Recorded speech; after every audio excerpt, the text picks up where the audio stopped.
Welcome to the Astria Radio Show. The Astria Radio Show is brought to you by www.astriamagazine.com. Professor Jordan Peterson is a clinical psychologist licensed in Massachusetts and Ontario. He's also a professor at the University of Toronto and has been so since 1998. Professor Peterson is currently interested in the formal assessment and theoretical nature of self-deception, construing it as a voluntary failure of exploration rather than as repression. He's also doing experimental work on creativity, achievement, personality, narrative, and motivation. Your host for the next hour will be Guy Lee.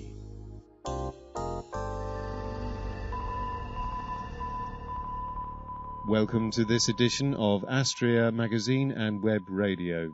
We're delighted to have here with us clinical psychologist Professor Jordan Peterson. He's going to be telling us about his amazing book, Maps of Meaning. Now, first of all, Professor Peterson, welcome. How are you? Good. Nice to be here. Great. Could you please tell us a bit, first of all, about your background? Well, I'm a clinical psychologist trained at McGill University. I've been working as a professor since 1992. I taught at Harvard University in the psychology department for 6 years, and then I moved to Toronto, and I've been here since 1998. I also do consulting work for a variety of different companies. Now, that's what you're currently working on. Now, probably the most widely read book on psychology for the novice reader was Jung's masterpiece, Man and His Symbols. Are you approaching a general audience with this book, or your book, Maps of Meaning, or is this more suited to the student of psychology? Well, I think it's suited for people who would like a book like Man and His Symbols.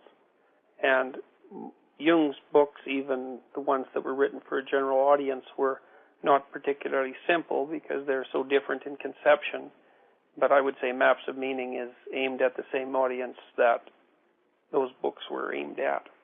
They're similar to books by Erich Neumann, who was a very astute student of Jung's and who took Jung's thought farther in some directions than Jung himself had.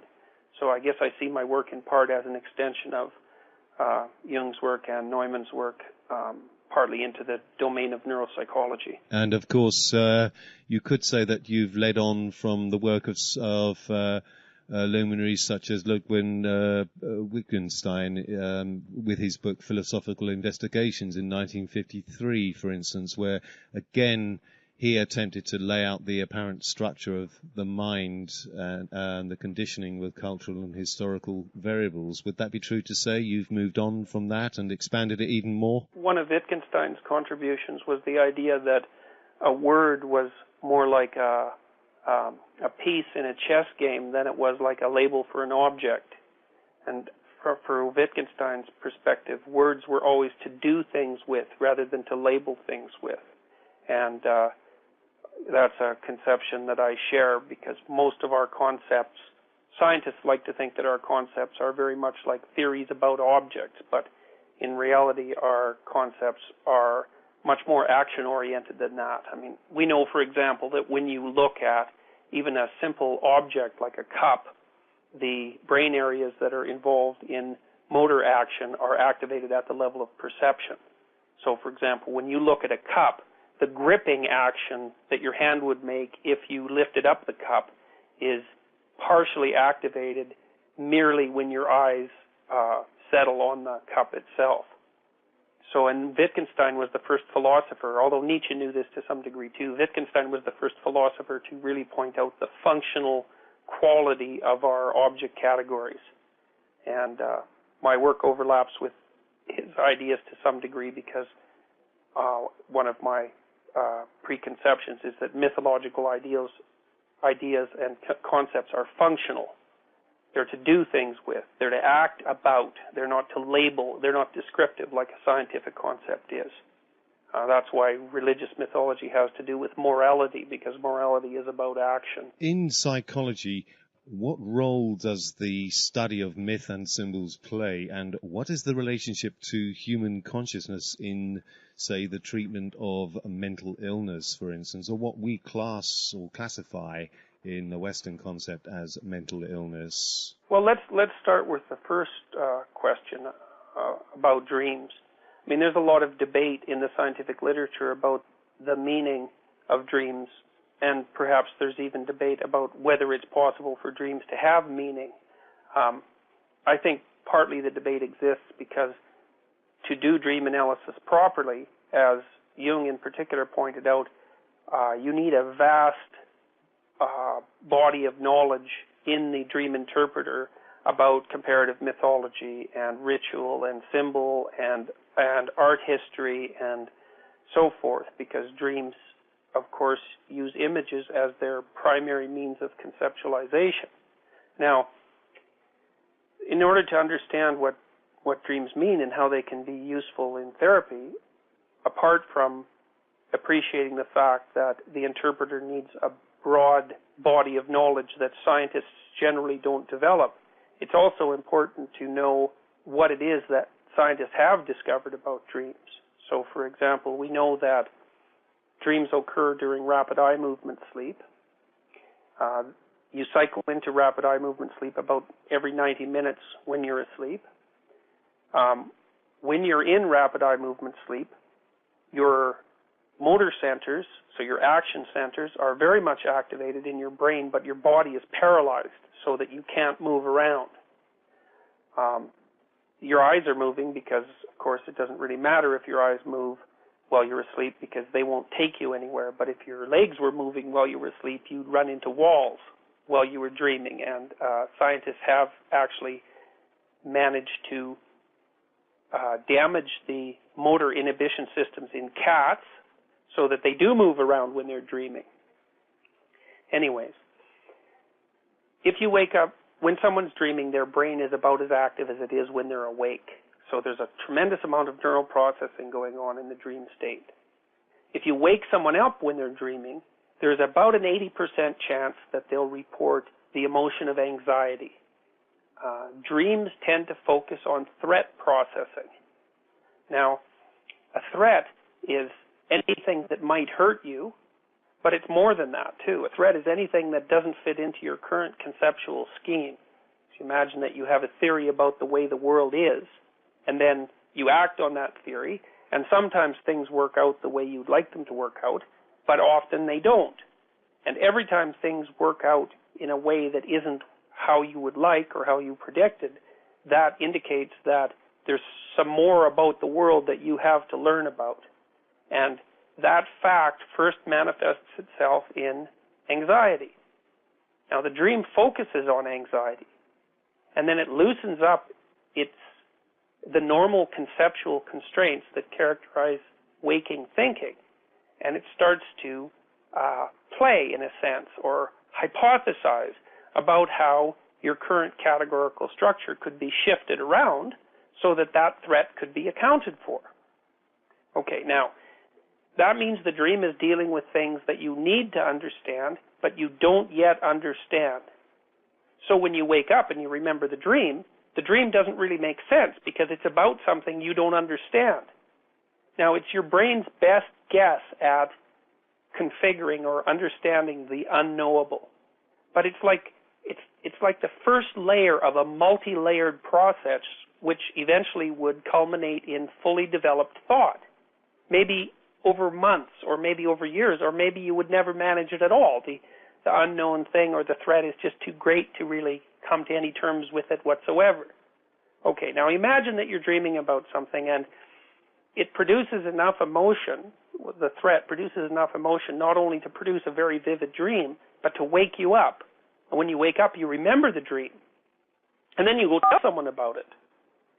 Well, the dream is about something you don't yet understand that's upsetting. And if you tell a bunch of people about it, they're going to give you all sorts of opinions on the dream. And that's a way that you can gather more information about the threat. Are we talking about an extreme case, which is known as a nightmare, or perhaps simply a dream which is faintly troubling or puzzling because it's so abstract? Could you differentiate between the two? I think it's clearer in the case of nightmares, and often, too, because nightmares tend to have archetypal themes. You know, people, for example, are often threatened by monsters in nightmares. And a monster is a chimera that's made up of the different parts of frightening things. A dragon is a chimera, for example, because it's made out of reptilian parts. And it also includes the idea of fire and transformation. So a nightmare is a dream that tends to use archetypal imagery to conceptualize a fairly powerful threat. And if you recount a nightmare to a person with no specific training, they're going to have some opinion about it, and their opinion might be useful in terms of information gathering.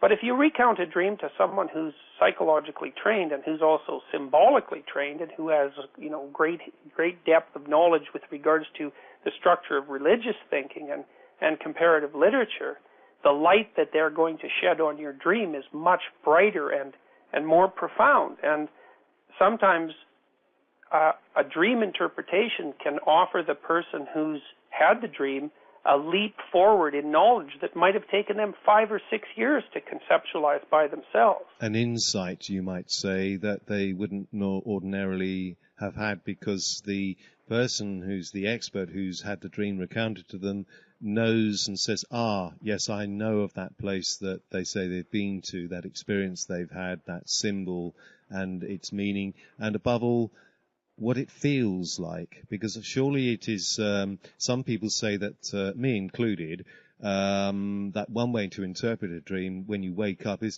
to just, like you would taste a sip of wine, just hold the flavour and hold the feeling. What does it feel like? And what feels the same in your real life? And that's what the dream's trying to tell you with a collage of symbols and memories as well that it's drawn on in recent conscious experience to try and put it together. Hence, the dream can be very abstract. Would you say that's the case sometimes? Well, I think there's two things about your comments that are really worth highlighting. The first is the categories that a dream uses are generally based on emotional similarity rather than logical similarity. Yes. So a dream, for example, might represent fear or the fear of something unknown by using a juxtaposition of a variety of images of frightening things. So imagine that in the dream world, the basic rule is all things that produce the same emotion are the same thing. And so your description of a dream interpretation process that relies on identifying similarities in emotional state gets right to the core of how dream thought works. Now, secondarily, I also believe that if you are able to help someone construct a dream interpretation that fits, they're also able to feel that it fits. It clicks, or it makes sense, or it's like the punchline of a joke in some way. They can tell that the interpretation has put some missing pieces of the puzzle into place. And I think it's important to rely on that as an indicator of whether the interpretation is actually derived from the dream or sort of just a theoretical imposition on its structure. Now, we can go underneath that too, and I mentioned already that basic categories are more action-oriented than object-oriented. So the basic categories of the human mind are categories to do things with. Well, by the same token, they're also motivational and emotional categories. So the primordial mind, like the animal mind, thinks sort of axiomatically that all things that produce the same emotion are the same thing. So there's things that make you happy, or there's things that make you sad, or there's things that make you anxious. And the fact that all those things share the capacity to evoke that emotion speaks of some essential identity between them. Now, the identity is in relationship to the experiencer and not necessarily with regards to similarity between the objects. but it's still how we naturally think, and it's certainly how mythology thinks, and it's how drama thinks, and how religion thinks. And we've lost sight of that in part because we've become scientifically trained to some degree, and we tend to believe that the real categories of the world are objective. And that just strikes me as it's wrong. There's something about it that's wrong. And it's wrong because we have to act. Sure, there's something missing there. Maybe we've lost it along the way. Going back to emotional reactions, people call them knee-jerk response, for instance. If you take the base emotions, surely one could go way, way back to the dawn of our beginnings, when we came down from the trees and moved through the forest out onto the plains, hunter-gatherers, and animals do share this with us because the everyday dog and cat does have emotions. Are emotions born out of originally just pure instinct? Is this where emotions came from, do you think? Because instinct causes reaction. You have the old adage of fight or flight, for instance, depending on what you make a decision to do. Okay, so let's make a conceptual definition here so that we agree on the terminology. Let's say that motivations are states of being that indicate a goal, that are indicative of a goal. So, for example, if you get hungry, I would say that's a motivational state rather than an emotional state, and it's a motivational state that sets the acquisition and ingestion of food as the goal. All right? And so there's a variety of motivational states. Sure. Hunger, thirst, sexual desire, jealousy, aggression, especially defensive aggression, predatory aggression, and the desire to eliminate, essentially, the desire to play. Those are all motivational states. And then there's emotional states, and the primary emotional states are positive and negative. And positive emotional states are experienced when you're moving towards a desired goal, and negative emotional states occur when the goal becomes uncertain or the pursuit is somehow frustrated or interfered with. Okay, now you asked about instincts. Well, I would say both motivations and emotions are instincts. They're very, very archaic. If you think about the positive and negative emotions as being approach versus withdrawal, animals going all the way back to single-celled organisms have approach versus withdrawal systems. So they're unbelievably archaic. They go way back before we split evolutionarily from our chimpanzee-like ancestors. So they are instincts, and they're very deep. And the fact that those instincts exist has all sorts of strange, and that they're evolutionary based, has all sorts of strange implications. So, for example, you can understand a dog and communicate with a dog because the dog shares motivational and emotional structure with you to a great degree. It's a pack animal. It knows about dominance. It knows about dominant striving. It feels anxiety and pain, and it knows how to play, and it likes to play. And there's a lot about a human being and a dog that are the same, which is why we can live together. But you can go way down the evolutionary chain. So, say if you go all the way down to lobsters, well, lobsters know about dominance hierarchies, and they have approach and withdrawal systems. And the lobster nervous system, which is very primitive compared to the human nervous system, is so similar to ours that you can give lobsters antidepressants, and it stops them from feeling hurt after they've been defeated in a physical dominance dispute. Is that right? Yeah, it's absolutely amazing. So typically, if two lobsters are in a dominance dispute and one loses, it will withdraw, and then it kind of folds its body up. It goes into a depressed-like crouch, whereas the winner will expand his body and look bigger. Okay, and when the lobster is defeated, it won't fight with any other lobster for at least 20 minutes, even one that it had defeated before. But if you give it antidepressants in the aftermath of its defeat, it doesn't contract, plus it'll fight right away. It just shows you the idea of evolutionarily determined instincts, in my opinion, is not a theory at all. It's an absolutely self-evident fact. And it manifests itself in all sorts of strange ways. So, for example, we know with chimpanzees basically go to war. They're wired up to regard chimpanzee conspecifics who aren't in their tribe as something to react against with fear and hostility. And if a wandering group of chimpanzees, say numbering 3 or 4, at the periphery of their territory comes across an isolated individual or two from another group, they'll tear them into shreds. And that primordial response to the stranger sheds substantial light on how it is that human beings demonize and then persecute their so-called enemies. So we've still retained this ability to objectify a target for our resentment, our hatred, and our fear as well, and that can be demonization, as you say. Is that correct? Well, part of it's you can break it up into two aspects, I think, and this is something I go into great detail about in Maps of Meaning. In some sense, this is what the book is about, because I was interested in territoriality and cruelty. And now, animals are territorial, and if another animal of the same species trespasses onto a complex animal's territory, there'll be a fight. And I think that's really understandable, because animals need territory. And human beings are clearly territorial.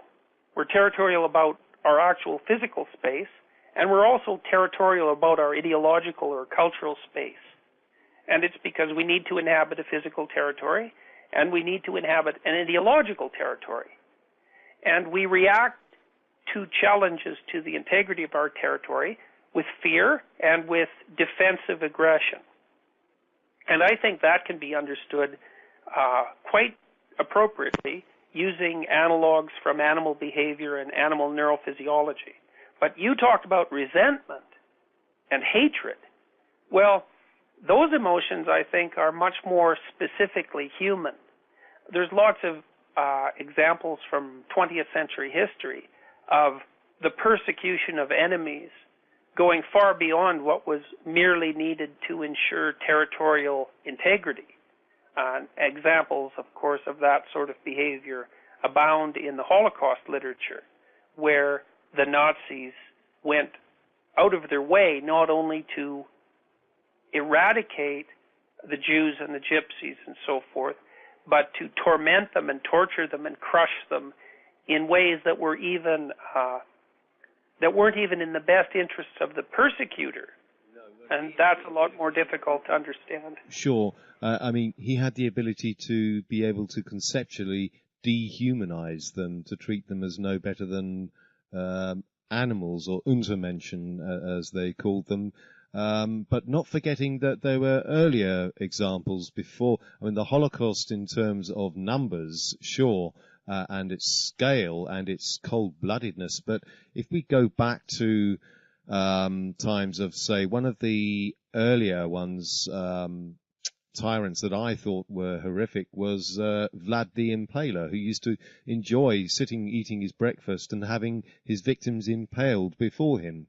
And that's psychopathic, really. Is there a difference between that and, say, the crimes of the Nazis? Well, I don't think there's a particular difference between that and the crimes of the Nazis. And I also think that kind of behavior is far more normative than anybody ever likes to think. I mean, in modern times, the Holocaust has sort of become archetypal of totalitarian evil, more than just brutality. But my sense, after having researched this for a lengthy period of time, is that the behavior that characterized people who were involved in the Holocaust was essentially normative.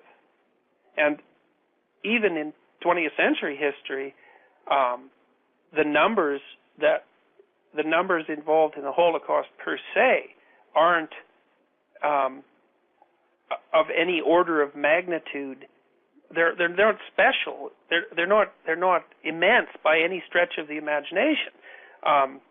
Solzhenitsyn estimated that Stalin's brutality killed something in the neighborhood of 60 million people. Sure.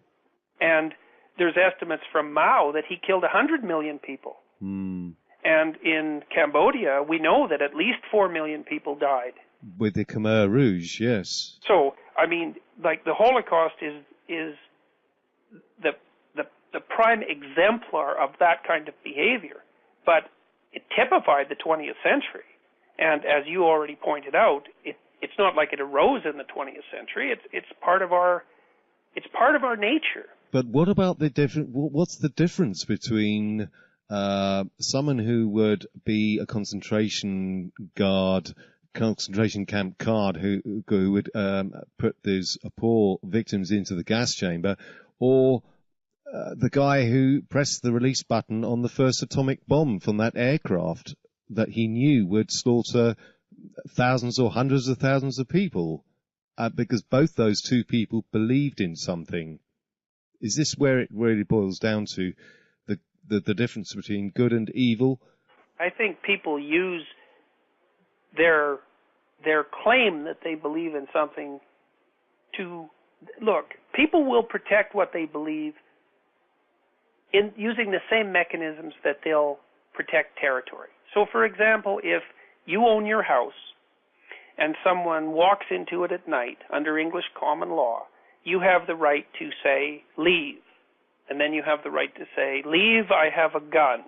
And then you have the right to say, leave, I have a gun, and fire a warning shot. And then if they don't leave, you have the right to shoot them, and you can't be prosecuted for that. Okay, and everyone would say, well, you were within your rights because you were protecting your territory. Okay, so I think people have a right to protect their territory, and they have a right to protect their ideological territory. And there is rules of engagement that could govern disputes of that nature. But when there's other sorts of acts, and many of those characterized behavior in the concentration camps in the Nazi era, that can't be explained by mere territoriality. And that's when it's necessary, as far as I'm concerned, to bring in conceptions derived from mythology, like the difference between good and evil. And I think that you can define evil, and evil is an act that is designed to produce a negative outcome for everyone who's involved.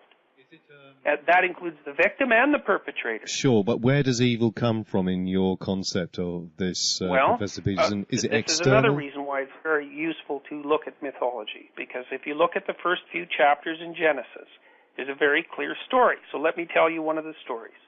It's really worth knowing.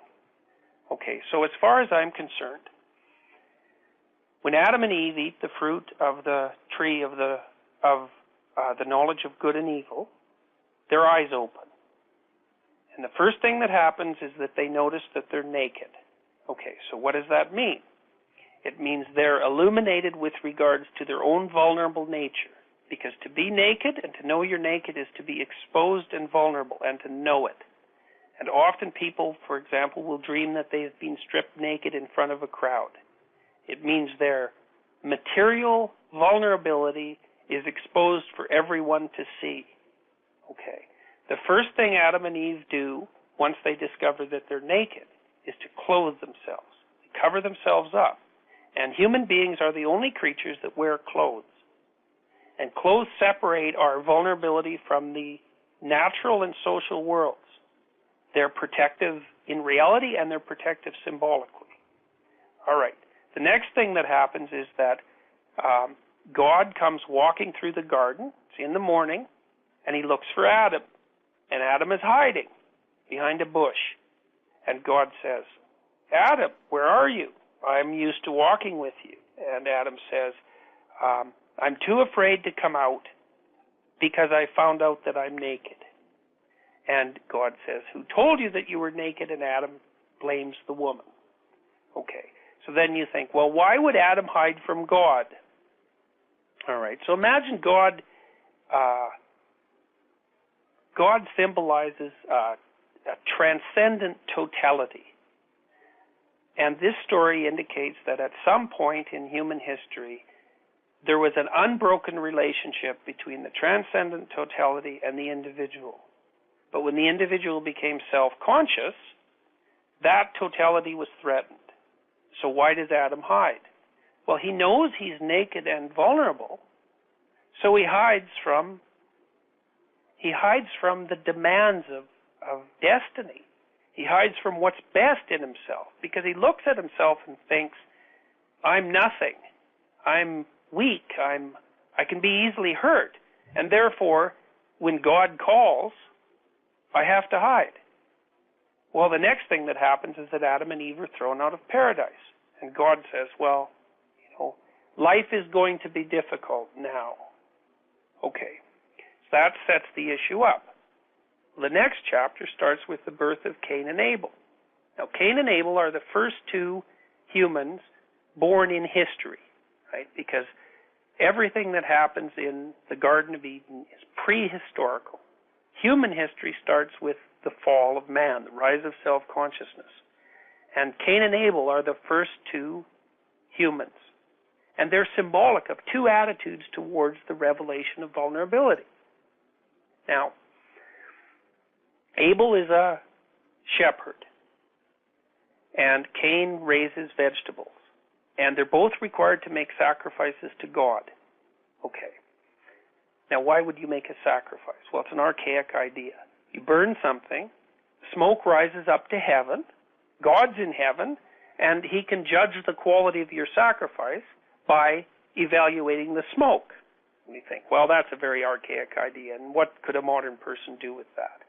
Well, a modern person could give these archaic people some credit first. So let's say, why is God in heaven? Well, it's because when you look at the sky at night, it fills you with awe. You see an unlimited expanse of being, and that's the closest you get to directly experiencing the unnameable totality. Okay. Why should you make sacrifices to God? Why would he be pleased with sacrifices? Well, I would say, you already know that, because if I asked you, well, what sacrifices have you made to make things better in your life, no doubt you could immediately tell me. Now, archaic people had to act that out because they didn't really have the philosophical conceptions in verbalizable form. But they still had an intuition that it was necessary to make the right sacrifice in order to maintain an appropriate relationship with the totality of being. Okay, so Abel makes some sacrifices and Cain makes some sacrifices. Now, Abel takes the best things he has and offers them to God. So they're the firstborn of his flock and the choicest cuts of meat. When Abel's called on to make a sacrifice, he doesn't hold anything back. He puts himself on the line and he sacrifices courageously and clearly. And Cain, by contrast, he brings in some ratty little, wrinkly old vegetables and sacrifices those. So, God smiles on Abel's sacrifices and frowns on Cain's. So what does that mean? Well, Abel's making the right sacrifices, so everyone likes him. His enterprises flourish. He has good intimate relationships. He produces a thriving family because he makes the right decisions. And Cain, on the other hand, everything goes wrong for him. So this makes him mad. It says in the Old Testament, his countenance falls. What does that mean? He gets bitter and resentful and angry and depressed. He's mad about how things are turning out. So he goes and he has a little chat with God. And he says, look, I don't know what's going on here. I'm working myself to the bone. I'm making sacrifices left, right, and center. And everything is not turning out for me. Like, what gives? And God says, pay attention here. It's your problem that things aren't going well. The monster of sin crouches at your door, and you welcome it in. You could reject it. You could do things right. You know exactly what the right thing to do is, yet you refuse to do it. So all the trouble you're having is your fault. Don't come along and blame me. Just get yourself put together properly and do things right.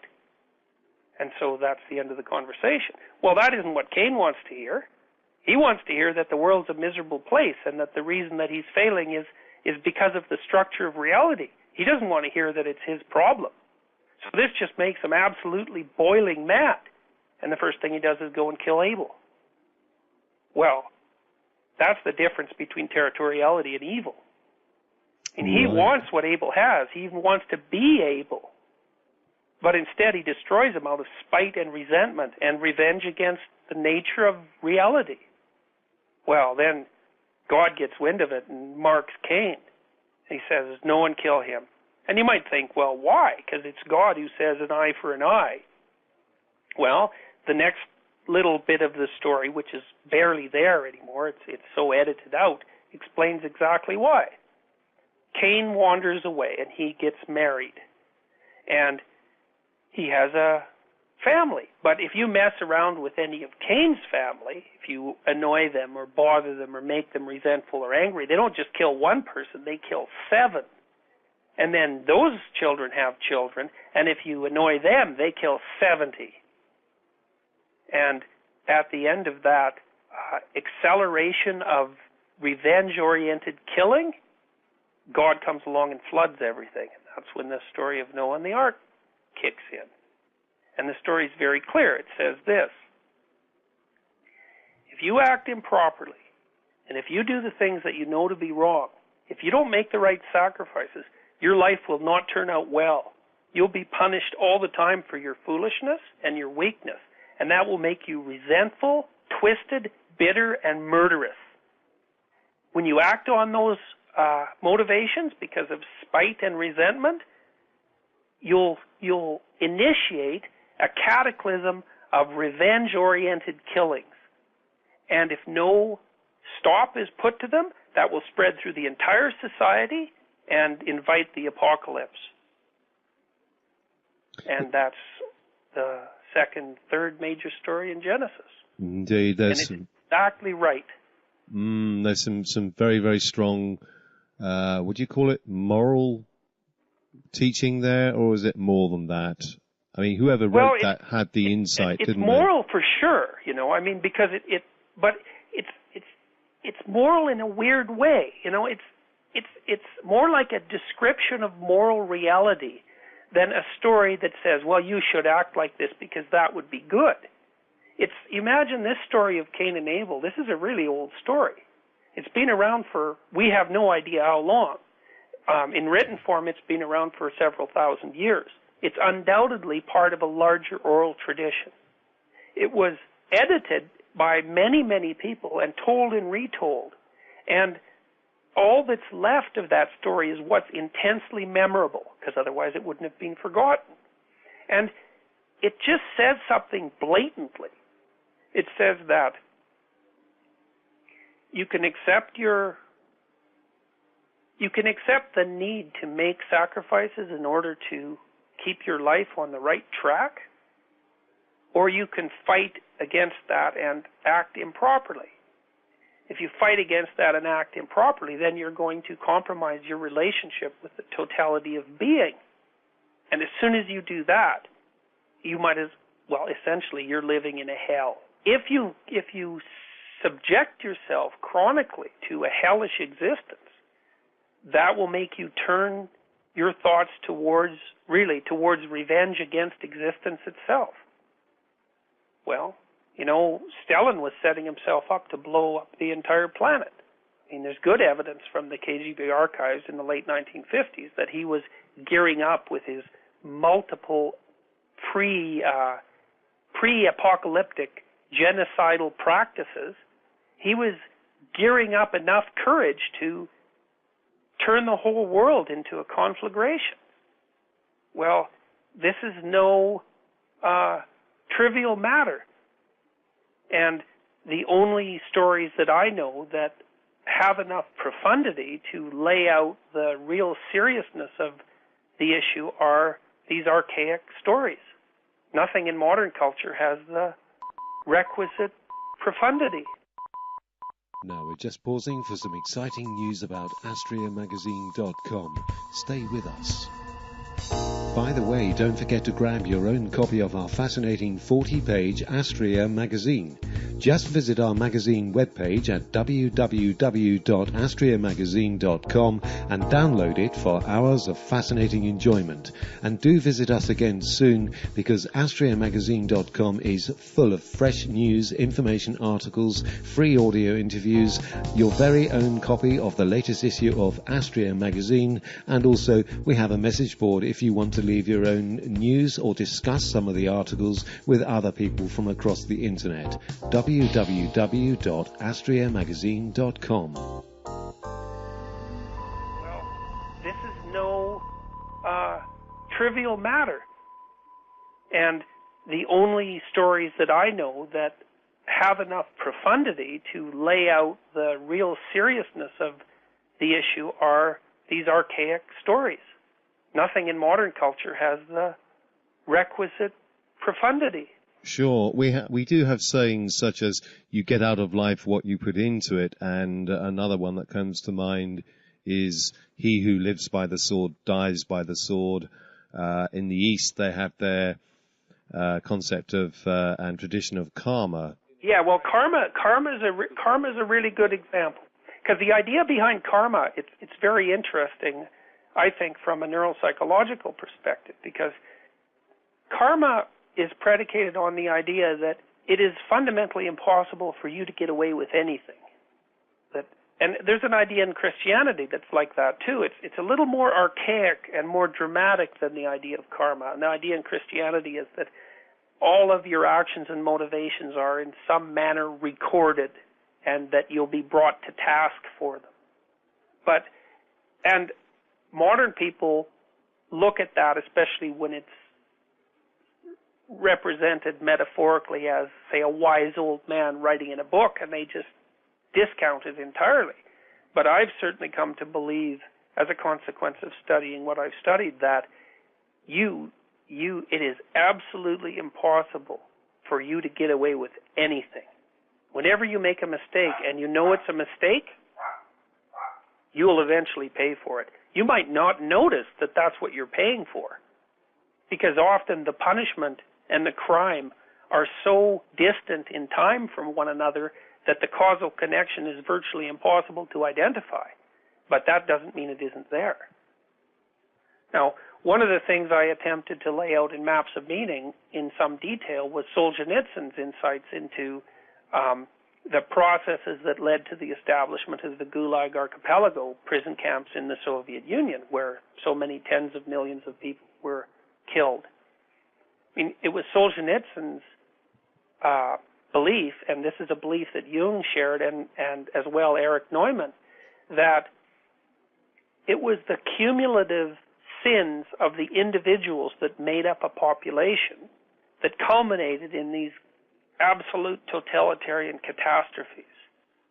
So just as Cain's unwillingness to make the appropriate sacrifices in his individual day-to-day life culminated in the degeneration of his entire society and the bringing forth of an apocalypse, so in everyday life, each individual's moral errors accumulate and manifest themselves at a social level and play themselves out in this immense forum.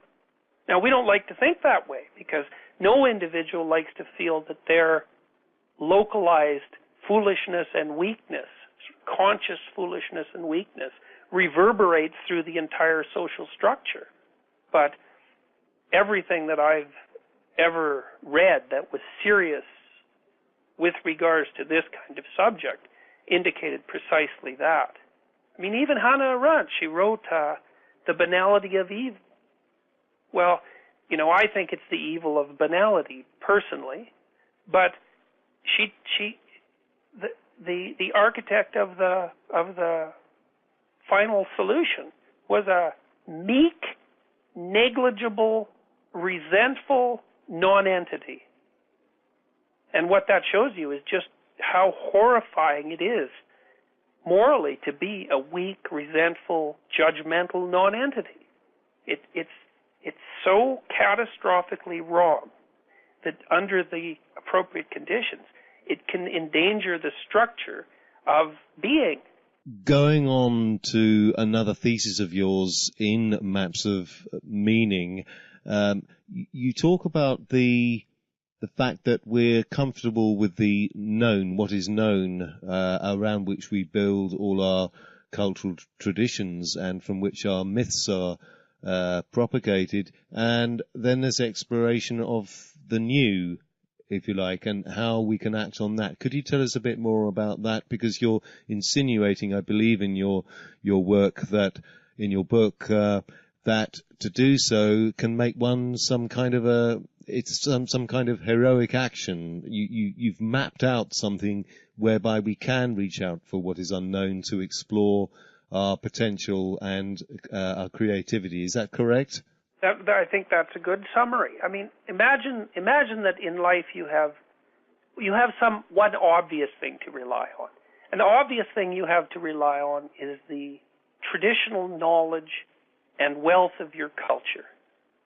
It contains most of the knowledge that you have and allows you to make your life as comfortable as it has been made within it. But there are other sources of strength too, and they're more subtle. So your culture provides you with what's known and what's knowable. But culture has never mapped everything out perfectly. There's many things that remain to be known. And many of the things that remain to be known are valuable.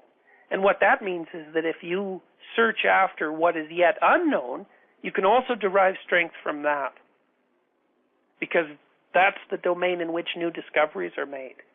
And so if I face you with evidence that you're wrong about something, which means there's something that you don't know that you're not taking into account, that can frighten you because it shows you that the knowledge structures that you rely on are dangerously incomplete.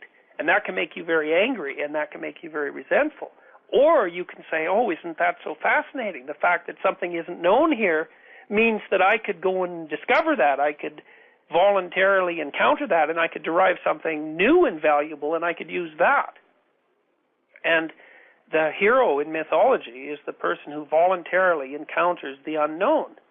And this is a unbelievably old concept. It's the oldest concept we know that human beings have created. It stems all the way back to the Enuma Elish, the Mesopotamian creation myth, which is the oldest written document we have. And it's the Enuma Elish is the story on which the first story in Genesis is based.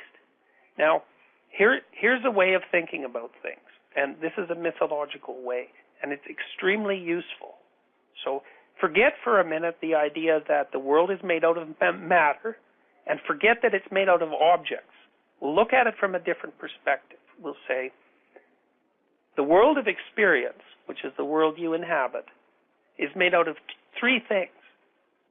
It's made out of the fact that no matter how much you know, there are going to be phenomena and occurrences that exceed your capacity for comprehension. And that's always going to be the case. And so we're going to call that a category. That's the category of the unknown. And then there are always going to be things that you know and understand, and that's part of your tradition. We're going to call that the known. So wherever you go, wherever you are, there's a balance between the known and the unknown. And then the third thing is the fact of you. There's a conscious observer there. And the conscious observer is the place where the known and the unknown interact. That's the mythological actors. The known, that's the Great Father. The unknown, that's the Great Mother. And the individual. And the Taoists represent that as yin and yang, or chaos versus order. People think about that as masculine versus feminine, and that gives us a bad interpretation or an insufficient interpretation of Taoist thought. The Taoists say, experience is made of chaos and order, and the proper place to stand is right between them. And you can tell when you're standing right between chaos and order, because that's when you feel that things are meaningful. And that means that meaning is the instinct that tells you that you're standing in the right place. Now, people are vulnerable and they're afraid because of that, and they can be challenged and hurt, and they can be made angry and murderous. But I would say, well, if you stand between chaos and order properly, your life can become so meaningful that the meaning gives you confidence and power and the ability to overcome your sense of shameful vulnerability. And I would also say that's what religious stories are telling you to do. Now we go back to Genesis. In the beginning, God makes order out of chaos. And that story is based on an older architecture derived from the Enuma Elish. In the Enuma Elish, a god named Marduk cuts up the dragon of chaos and makes the world out of her pieces. Well, the dragon of chaos recurs as a mythological motif frequently, generally in the guise of Leviathan, say. And Yahweh is envisioned as the deity that derives order, habitable order, from chaos. And immediately after Yahweh derives habitable order from chaos, he makes human beings, and then he announces that they are made in his image, male and female, made in his image. Well, we think that means that God is like a human being. But what it really means is that the human being is like God in that the human being has the capacity to make order out of chaos. And when we say that there's something divine about a person that gives them intrinsic rights, what we mean is the fact that each human being can make order out of chaos means that every single person is deserving of a certain kind of respect, even if they're murderous, even if they're criminals, even if they're prostitutes or tax collectors. They're still embodied with the kind of dignity that only identity with God can provide. And that identity is the capacity to make order out of chaos. And it's not just a metaphor. Mm-hmm. What about the people who, of the extreme criminals of whom it's said they have no conscience, or their conscience is dead? What's happened with those sort of individuals? Is it so just very suppressed, or has it really died? Something in them died, a spark gone out? Well, that's such a difficult question, because we know, for example, that certain kinds of extreme brain damage can cause a kind of criminal behavior. So, for example, if your prefrontal cortex is damaged, then that can make you impulsive and criminal. And so, from a scientific perspective, I would say it's very difficult to judge the culpability of certain people because they've been damaged in some way we don't really understand. And so the limits on their capacity to choose are compromised, and it's a situation that has to be judged carefully in each individual case. But then mythologically, I would say what Solzhenitsyn said, and what he said was that in every person, no matter how good, there is a little corner of corruption and evil that still hasn't been overcome. And then in everyone, no matter how evil and corrupt, there's a little corner of good that's still a possibility that might be made to manifest itself. And I don't exactly know how to reconcile those two different viewpoints,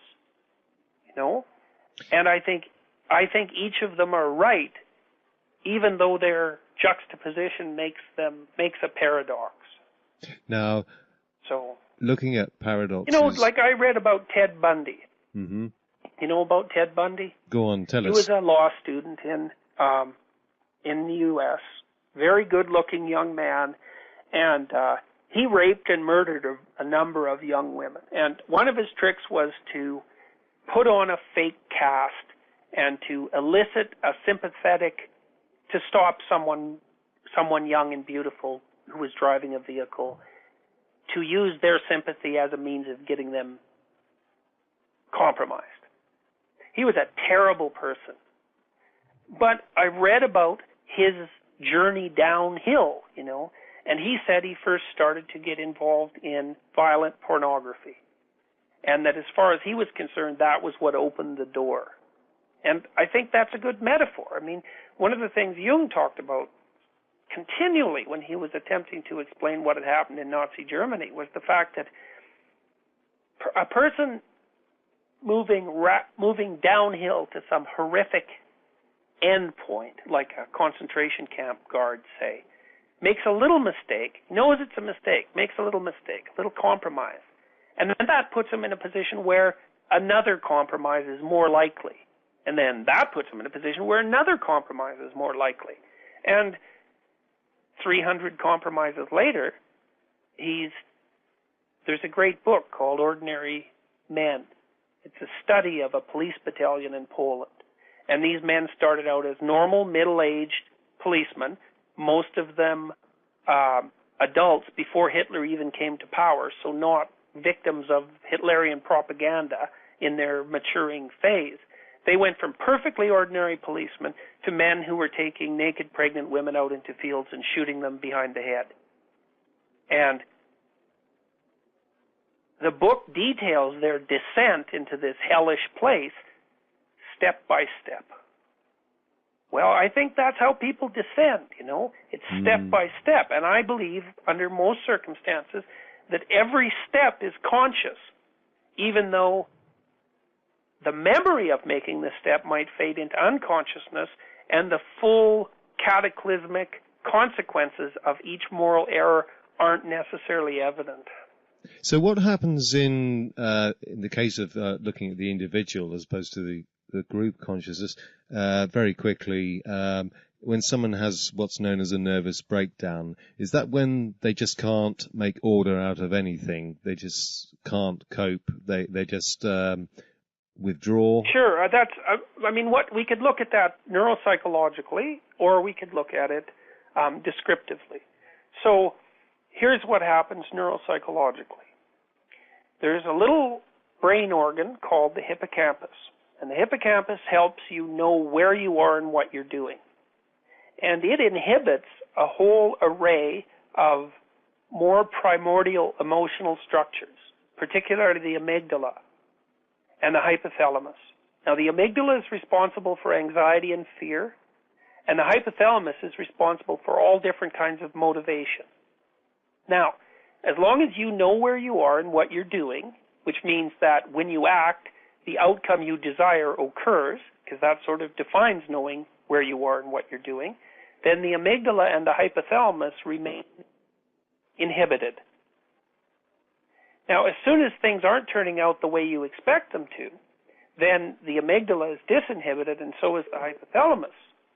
And then you get afraid and paralyzed, and the hypothalamus starts to produce a stress hormone called cortisol. Now, cortisol is in some ways a stimulant. It'll stimulate exploratory behavior. And in small doses, it's pretty good for you. But in large doses, it hyperactivates your physiology, shuts off your immune system. It compromises your long-term cognitive ability, and it's toxic. It starts to destroy the hippocampus. And as it destroys the hippocampus, the ability of the hippocampus to inhibit your negative emotional responses is increasingly compromised, and that turns into a cycle. And if the cycle gets instantiated with enough intensity, then the entire negative emotional system can get disinhibited, and the knowledge structures start to become demolished.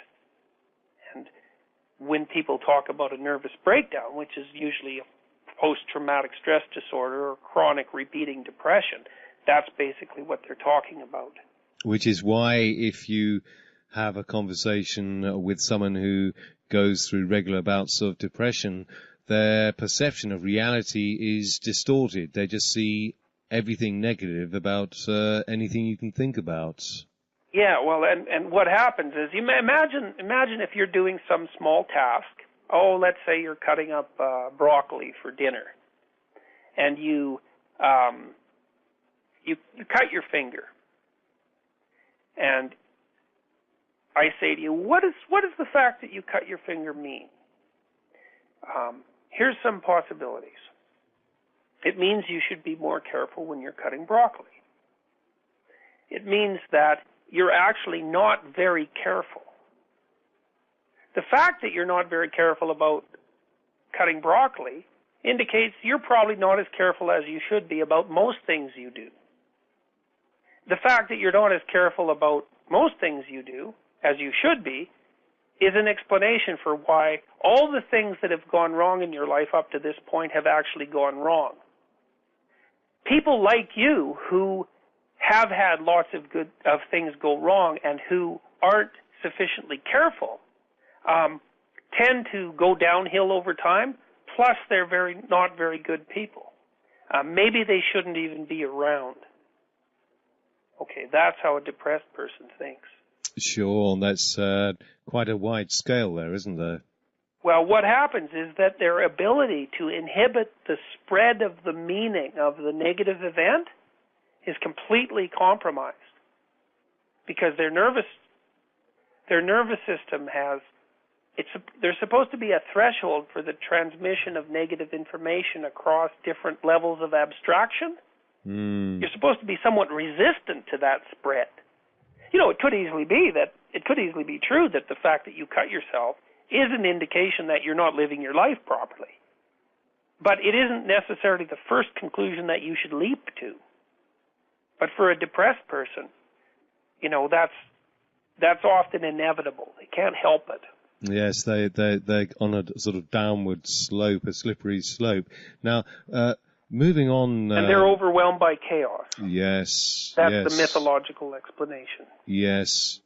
Now, you were just at a major conference on consciousness in Arizona, I gather. Now, what new ideas did you see presented in this field that you found interesting at that conference? Well, it's funny, this conference, I've been to that conference several times, and I really think the last time I went, I learned things that were more directly relevant. So let me give you an example of that instead. There's a researcher named Vollenweider who has been investigating the mechanisms of action of hallucinogenic drugs. Hallucinogenic drugs have been used, as you no doubt know, throughout history to produce mystical experiences of one form or another. And Vollenweider actually provided an explanation of why that might be. And that was very interesting to me. So your senses are each somewhat independent systems, but the content of your sensory experience is unified in a brain area called the thalamus. Now, so imagine your sight and your vision and your touch and your sense of your body and space are all integrated in the thalamus. But there's a lot of information coming in from all of your senses. Okay, now imagine that your prefrontal cortex, which is a relatively new part of the brain, it sets up a plan, what you're going to do next. And it tells the hypothalamus, only let information relevant to the plan through into consciousness. So, for example, if you walk into the kitchen and you're going to make yourself something to eat, you're not going to notice the floor and you're not going to notice the paint on the ceiling. You're going to notice the refrigerator and the stove and the few implements that you need to undertake the task related to eating. So the prefrontal cortex gates the thalamus. Now, there's a million things you could pay attention to in the kitchen, because the kitchen's a very complex visual environment. Well, if you take a hallucinogenic drug, it inhibits the prefrontal cortex's capacity to gate the thalamus, and all sorts of sensory information flows through. Now, most of the time when you look at the world, you hardly see any of it. You filter it out. Yes, exactly. Your brain is, exactly as Aldous Huxley proposed, your brain is actually a sequence of extremely complex filtering mechanisms, and most of what's out there is eliminated. Well, following on Vollenweider, I would say that the ground of mystical experience is the partial apprehension of the richness of potential experience beyond what's expected. So when you look at the world, what you see is mostly relevant to your current plan and shaped to a tremendous degree by your memory. And if those systems are inhibited or shut down in some way, and you have the opportunity to apprehend what's actually there, what the sensation it produces, which is the disinhibition of certain kinds of emotion, is very much associated with what people describe as awe. Now, I would say, too, here's something interesting in that regard. You know, people ask themselves, for example, do you believe in God? And I would say that's actually a nonsensical question. I would say whether or not you believe in God, you're more or less stuck with him. He's there whether you believe it or not, and it has nothing to do with belief, and I'll tell you why. It's actually straightforward. Okay, so let's go back to the ancient Israelites. Now, they had some rules. They believed that there was a unity behind everything, and that unity was unnameable. So it was against the rules to speak the name of God. Why? Well, because as soon as you speak the name of something, you categorize it. And as soon as it's categorizable and understandable, then it's not the totality. It's something you've parceled off and made into a concept. The totality of being is beyond all conceptualization. Okay, so then you might ask yourself, well, is there a totality of being? Well, the answer to that is, well, obviously, because everything there is sums up to one totality. Well, what's the nature of that totality? Well, it's unutterable. You can't say. It's too complex. It's too rich. It's not within human ability to grasp. Is it there? Well, it's there just like a room contains the objects in the room. It's there for sure. Okay, so there is a totality that's unnameable. The next question would be, well, do you have a relationship with it? Well, the answer to that is, of course you have a relationship with it, because every part has a relationship to the whole. Because you're alive, basically. Well, and you're inside the totality. Now, then you might ask, well, what's the nature of your relationship with that totality? And I would say, well, you tell me. It's easy to know. Is your life rich and meaningful and worthy of sustaining from your own perspective? Do you believe that life is worthwhile? Do you live it in a manner that makes it worthwhile? And if the answer to that is yes, then I would say, well, you have the proper relationship with the totality. And if the answer is no, you doubt the value of life, you're hostile and resentful, you're bored, you're afraid, you're hurt, well, then there's something wrong with your relationship with the totality. Well, what's so complicated about that? It's self-evident, and it's stunning to me that it's the subject of so much constant dispute. Now, you might object, well, you have a relationship with the totality, but it's not a personal relationship, which is what the ancient Israelites claimed, and of course what the modern Protestants claim even more dramatically. And I would say, well, you could be right, but let's consider it an experiment. Here's the experiment. Try to establish a personal relationship with this totality, and here's the criteria. I will say that whenever you're doing something that's intensely meaningful, then you've established a personal relationship with this totality. And if all you ever did were things that were intensely personally meaningful, well, you'd live an ideal life, and you wouldn't be afraid of death, and you wouldn't become bitter and resentful. And it's also doable. I think with every choice you make, you decide whether you're going to do that or not. It's difficult to do meaningful things. Everybody doesn't always agree with them. They're kind of idiosyncratic. There's no necessary reason that you'll be rewarded by the culture with material success if you do meaningful things. So it's a shot in the dark. It's a leap of faith, but it's right within your grasp. You can do it just by deciding to. Well, what I learned from writing Maps of Meaning was that the fate of the world literally depends on the choice that each individual makes with regards to their relationship to the totality of being. And that's that. And that's what That's the central message of profound religious systems. It says there's more to you than you think, a lot more. There's more for evil, way more than you think, and there's way more for good. And whether you know it or not, you're always choosing between those two. And whether you know it or not, the fate of being itself rests on your choice. Well, who the hell wants to believe that? Exactly. We have... It's too weighty. Well, Sure. I don't care if it's weighty or not. When you're trying to investigate the reasons behind something like the Holocaust, things get weighty very rapidly. What about 9/11, the shock of people seeing that unfold on their TV screens or people who were there? Now, that was a group experience. It wasn't an individual, just purely individual experience. How do you think we handled that? Well, I think you can think of two recent events in an illuminating way.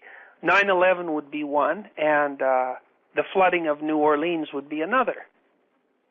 So with regards to 9/11, the most interesting thing to note about people's responses to that catastrophe was their unconscious need for repetition.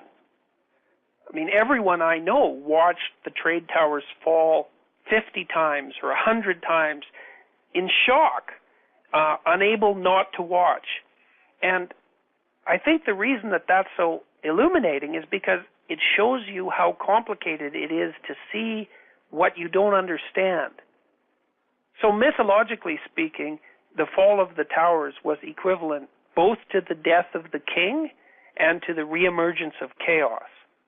And when the king dies and chaos reemerges, it's very difficult to see what's there. And I'm not speaking metaphorically precisely. People wouldn't have had to watch the towers fall over and over if they could see them fall. And on a trivial level, a building collapsed. But what the events that characterized 9/11 were far more than merely a building falling. When the event happened, no one knew what fell. No one knew if the financial system fell. No one knew if the economic system fell. No one knew if the world order had collapsed. And everyone watching those buildings fall was trying to perceive all those others of levels of reality at the same time. Well, that's really, really complicated. Well, and then Bush offered people an easy out and a prepared way out. He said, well, the people who did this were evil, and perhaps they were. The people who did this were evil. We're good. There should be a war. Now, as far as I'm concerned, well, that's a mythological explanation, and it's very easy for people to instantly put forth a mythological explanation when chaos makes itself manifest. Well, of course, the problem with our response to 9/11 was that almost every bit of it was a lie. We know that the American government utilized the events of 9/11 to justify an invasion on Iraq that had been planned at least 10 years before. The historical documentation of that is available from the people who did the planning. They're still part of Bush's government. So you asked about our response. Well, you can't. I mean, I think when Bush first went into Iraq, people had a legitimate debate about what should be done about tyrants like Saddam Hussein, because he was obviously a horrible person and his sons were even worse. But the idea that a catastrophe consisting of the reemergence of chaos could be met by dissimulation and conscious lies, and that would work out successfully, well, I would say that's willfully blind, corrupt, and naive, all at the same time. And that's what characterized our response. Right. Wasn't that response planned by a group who were disciples or followers of a philosopher called Strauss? Is that correct? Yes, that's right. That's right. And they had put a manifesto together that back in the mid 1990s. I mean, the whole had written Clinton, expressing their need to invade Iraq, which I don't really think is the issue. Like I said, because Saddam Hussein was a terrible person, and it isn't clear that the international community exactly knows what to do with barbaric dictators. The problem wasn't necessarily the idea that going after Saddam Hussein was justified. The problem was that an event that had absolutely nothing to do with him was utilized in an absolutely deceitful manner by people who had a pre-existent agenda to deceive their entire populace and to justify and to use that as justification for doing something that they had other reasons for doing. Then they can if it seems they can win the justification for judging. It seems that you have to be a victor in order to be able to judge. As in Nuremberg, the victors judged. They've judged Hussein. They put him on trial. But otherwise, as you said, the world community don't seem to know what to do otherwise with. It seems powerless. Well, it's a complicated problem, right? I mean, it's part of the problem we're talking about is what's the appropriate response to the manifestation of evil? Well, I would say, generally speaking, evil is something best corralled in your own life. And once you've more or less corralled it in your own life, if you have in fact managed that, because that is a very, very difficult thing to do, well, then maybe you have something to say about it on a social level. But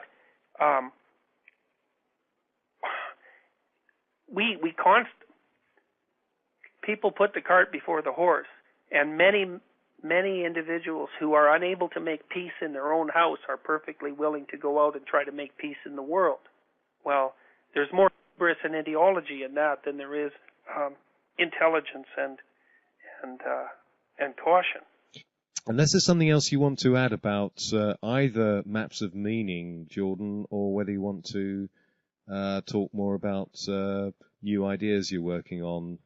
Well, there's just one thing I wanted to, because I mentioned 9/11 and New Orleans. Yes. Well, New Orleans is another example of the death of the king and the reemergence of chaos being the same thing. The chaos in Genesis is watery. And it's watery chaos that causes floods.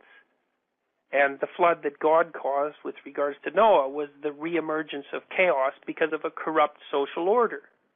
Well, the same thing happened in New Orleans.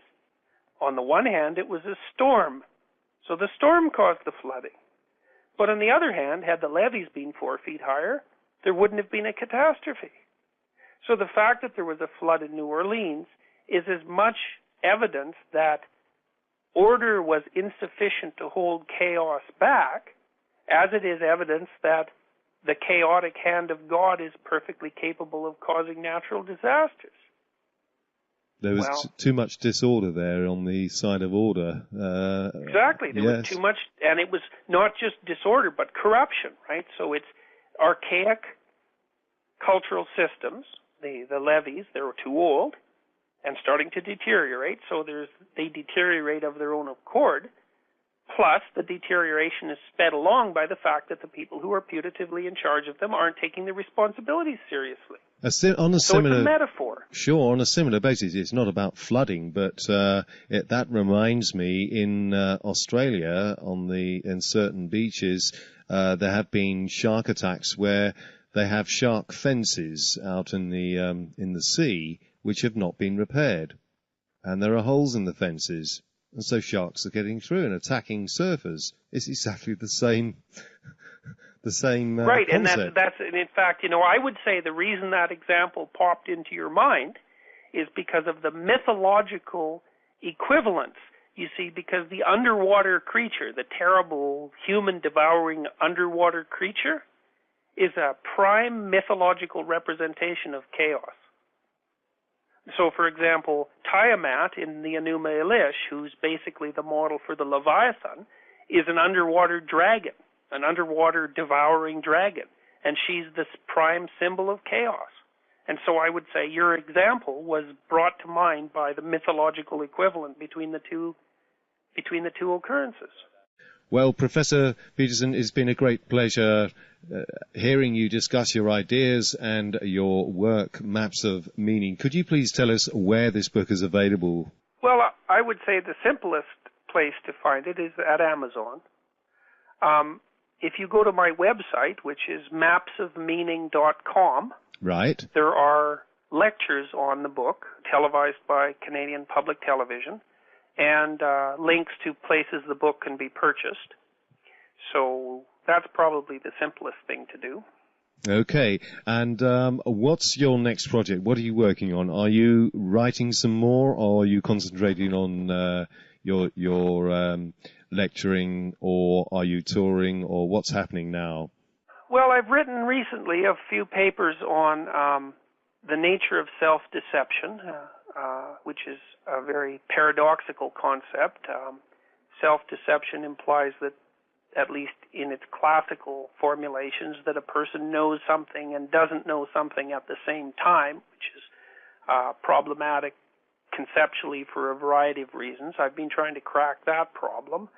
I've also been attempting to recast our models of neuropsychological functioning, starting from the presupposition that what the mind encounters is much more properly conceptualized as an information-rich matrix of relationships than it is conceptualized as a place of material objects. And that's following to some degree the ideas of the physicist Wheeler, who was a student of Niels Bohr, I believe, who has hypothesized that the fundamental elements of matter are more like bits, more like computer bits of information than they are like something classically material. Could this explain how they conducted experiments with quarks, as it in quantum physics, where the observer actually causes the event to happen? Well, it does seem related to that in some manner, and I believe that that idea is linked to the notion I described earlier about the capacity of human consciousness to make order out of chaos. Like, I personally believe, and this is partly because of what I've learned from reading religious mythology, that human consciousness realizes the world in some non-metaphorical sense. Like, I'm not a materialist, and I truly believe that if human consciousness did not exist, the idea that there would be existence is in some manner wrong. I think existence is dependent on consciousness. And I've been trying to work out the implications of that idea in a scientifically rigorous manner, and that constitutes partly what I've been writing about recently. That sounds very, very interesting. And of course, we all take for granted, if you or I can sit here and talk about, let's talk about, for instance, think of the First World War, okay? And we think that this happened, that happened, etc. You can think about the Great Depression. Neither you nor I were alive at the time, yeah? Right. But we take it for granted that it happened. Yes. Now, if you go from now, today, and you go forward 100 years, neither you nor I will be alive then. But that shouldn't worry us, should it? Well, I would say that the fact of our being would still be embedded in the matrix of reality. Right. Because the things fold up in a way. The past folds up and is still present in the present. And the future is not yet unfolded. It's implicit in the present. And I would say, just as none of your deeds, just as you cannot escape from the consequences of any of your deeds, the record of your being and the nature of that being is embedded in the fabric of reality permanently. because possibly what we conceive of as a timeline is a man-made abstraction. Maybe there is no such thing as time. Well, there is for us, but what that means in some ultimate sense is obviously not conceptually accessible to us. Indeed. I think that's part of the reason why it's possible to realize that the implications of your behavior and your conceptions reverberate far past you.